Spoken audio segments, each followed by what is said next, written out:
নমস্কার সবাইকে, প্রিয়ান্তিকা রান্নাঘরে সকলকে জানাই সাদর আমন্ত্রণ।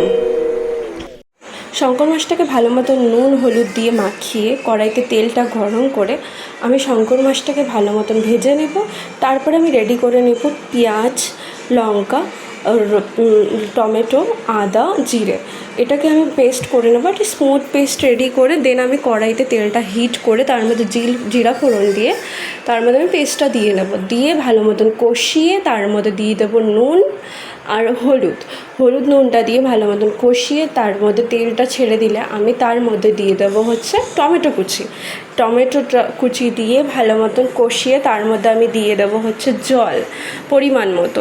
ঝোলটা ফুটলে সেই ঝোলের মধ্যে আমি দিয়ে দেবো হচ্ছে মাছটা দিয়ে আমি ভালো মতন ফুটিয়ে দেন আমি তার মধ্যে গরম মশলা অ্যাড করে আমি সার্ভ করে দেবো। দেখুন কতটা সুন্দর লাগছে। ভিডিওটা সকলের ভালো লাগলে সকলে মিলে সাবস্ক্রাইব করে দেবেন আমার চ্যানেলটাকে, ফেসবুকে দেখলে ফলো করে দেবেন।